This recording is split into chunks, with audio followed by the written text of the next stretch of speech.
क्वाक्तागी civil society organisation सिंग पुनः फमिनरगा amicable understanding लाखिबदुगी चौरापा अभी पाउदम अभी क्वाक्तागी चतुरीबा नयक सेंग मरीक चुन थम्बीरे लोनना अखोई माइकईदगिसु मफमसिदा अखोई लेबिनरिबा कांगसिंग मरक्ता अखोई मूवमेंट तौब मतमदा अखोई फजना पाउ फाउनरगा फजना फमिनरगा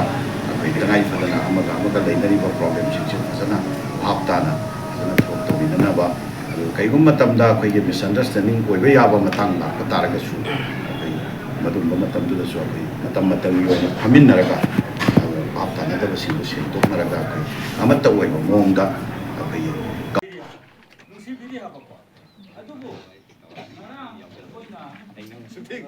कांग्रेस फुरुप मैम से कनागुंबा सगुदबा एलिमेंट खरना मपानी नत्रगना भारत की तोान एजेंसी वरम्बे खंगनम्बे को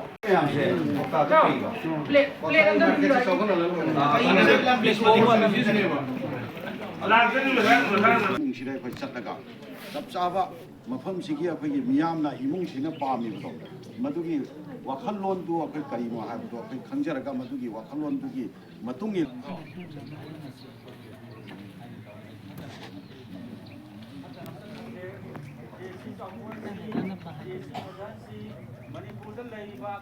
अखोई हौजिक जेसी की कांगू सिंगसु अदबा इमुंग मनुंगी मियो सिंगसु पुन्ना अखोई लेखिदबा अदुबा अनांग अनिदुगी युमदा अखोई मैम से हौनरुबा नाइदना चंगसनरकबा अदुगा पुनबा तंजा अमदा अखोइसु पुन्ना थेनजरुरे अदुगा लोइनना अखोई मणिपुर सरकार का जीएससी का वारी सानबगी अदुगी तांकतुसु जीएससी ना मियामदा थंबा अदुगी वारोलसु अखोई तारे अदुगा हौजिकी अनांग अनिदुगी अपोपा अमसुंग अपोपीना अखोई थंबा वाफमना चिंगसु तारे अदुना मखाताना अखोई जस्टिस की दमकता कईगुंबा हिरम अमा फावदा कंप्रोमाइज तौदबदा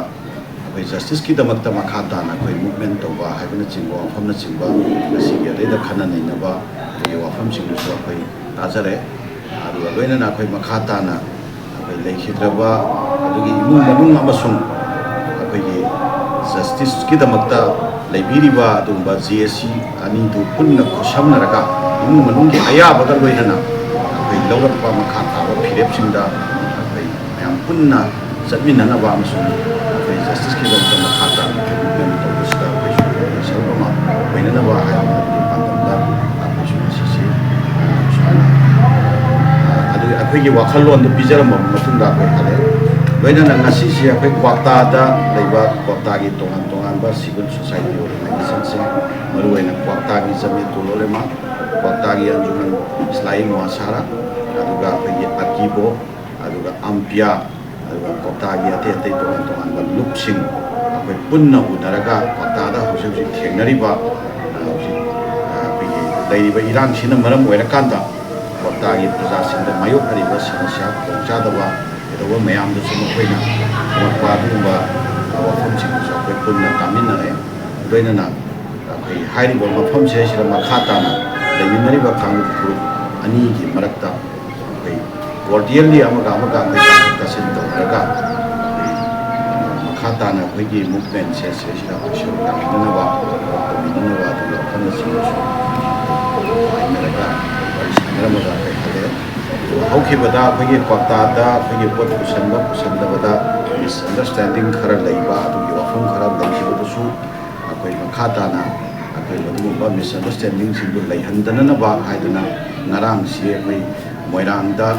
अखोई मोइरांगी अकोइबदा लैबा अखोई मेरा पाइबी सिंग क्लब सिंग अदुगा लोइनना अखोईगी क्वाक्तागी सिविल सोसाइटी ऑर्गेनाइजेशन सिंग अदुगा सिंग पुन्ना फमिनरगा एमिकेबल ओइबा अंडरस्टैंडिंग अमा लाखिबदुगी चौरापा अखोई पाउदम अमसु अखोई क्वाक्तागी सिंग चतुरीबा केमसिदा अखोई नयक सेंग मरीक चुन थम्बीरे अदुगा लोइनना अखोई माइकईदगिसु मफमसिदा अखोई लेबिनरिबा कांगसिंग मरक्ता अखोई मूवमेंट तौब मतमदा अखोई फजना पाउ फाउनरगा फजना फमिनरगा अखोई तंगाई फदना अमगा लेनरिबा प्रॉब्लम सिंग फजना भापताना फजना थोक तौबिननाबा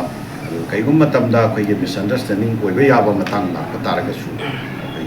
मदुम मतमदुदसु अखोई मतम मतंगी ओइना फमिनरगा ꯂꯩꯅꯗꯕꯁꯤꯡꯗꯨ ꯁꯦꯡꯗꯣꯛꯅꯔꯒ ꯑꯩꯈꯣꯏ ꯑꯃꯠꯇ ꯑꯣꯏꯕ ꯃꯑꯣꯡꯗ ꯑꯩꯈꯣꯏꯒꯤ